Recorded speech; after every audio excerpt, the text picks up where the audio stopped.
In current day and age, everyone wants to look great. Why? Well, perhaps for social acceptance, career success or mate selection. But looking great isn't always great, and being ugly has a bright side. You don't believe me? In this video I will give you 4 benefits of being ugly.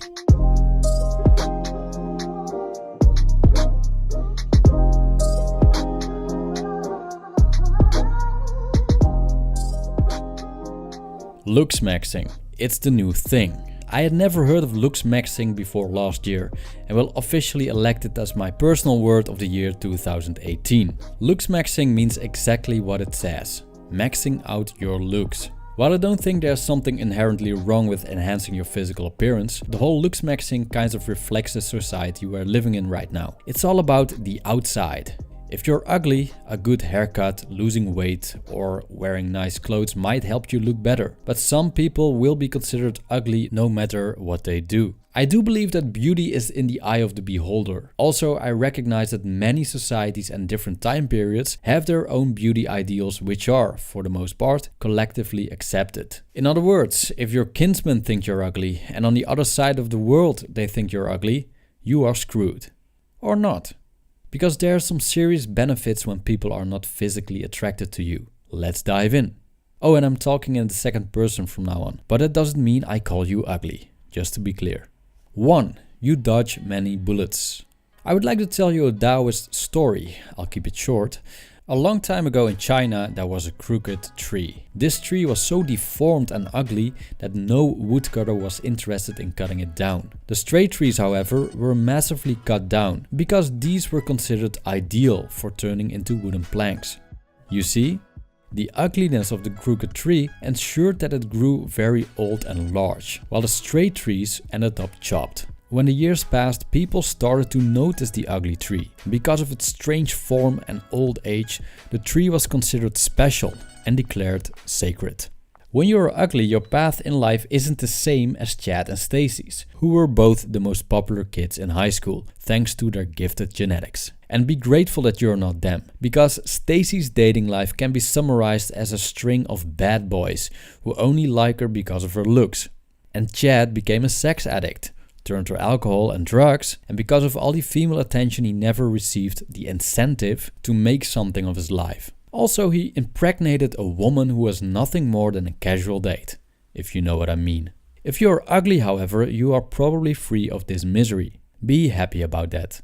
2. You rely on personality. The fact that you're not gifted with looks is a great opportunity to work on other aspects of yourself. One of these aspects is personality. Can't ugly people be charismatic people? I think they can.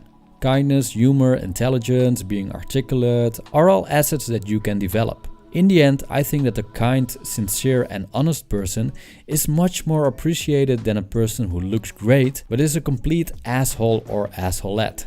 Another great thing is that people who like you and want to associate with you are doing this because of your personality. Popular and beautiful people are often used and abused because of their social status. People want to be spotted with handsome and pretty people because this raises their prestige. Some groups of people, especially the ones that are posting a lot on social media, are entirely based on looks. In reality, they might even hate each other. But I guess that doesn't matter to them, as long as they look good together on Facebook and Instagram. What a shallow existence. You, on the other hand, are far more likely to have deep and meaningful friendships that do not revolve around such superficial aspects like the way your face looks, the size of your muscles, and if your purse matches your new jacket. 3. You have more time. Chad and Stacy have their hands full. Everyone wants to be seen with them, associate with them, and they're chronically bombarded with WhatsApp messages and phone calls. Life is hard when you're good looking and popular. Stacy can match with basically any guy on Tinder, and Chad doesn't do bad either on dating apps. They've even dated each other. Stacy really liked Chad. She's picky of course, but he met all her demands. Unfortunately for Stacy, Chad has a laundry list of pretty girls that are chasing him and he can't disappoint them, can he? So he broke up with her. It sounds so appealing, but there's something in life called the paradox of choices, which means that too much choice gives you a headache. When you're ugly, it's very likely that your partner choice is limited and that your phone isn't ringing off the hook because everyone wants to hang out with you. And that's great, because this means you have a lot of free time. You can master an instrument, build a business, or write a book. Make some good use of it, I would say. 4. You're likely to be successful. Do you think Mark Zuckerberg is a supermodel? Or how about Elon Musk? Okay, Elon Musk looks good now, but if you look at a picture of him when he was younger, ouch! Imagine if Elon and Mark were studs when they were young. Do you think that they would have built Facebook and Tesla? I don't think so. I think they would have been too busy chasing girls like Chad. Being ugly can be a driving force for success. And if you're not successful in finding a partner because of your looks, you can use that frustration as fuel to achieve greatness. I should emphasize that greatness is more than financial success. You can be great in virtue as well. Nuns and monks are prime examples of that. Science has proven that generosity makes people happy. You don't have to be pretty or handsome to be generous and do good deeds. Gandhi isn't very pretty to look at, and Mother Teresa wasn't a Playboy model either. So if you don't do well on Bumble, you can kill it by being good, happy and humble. Thank you for watching.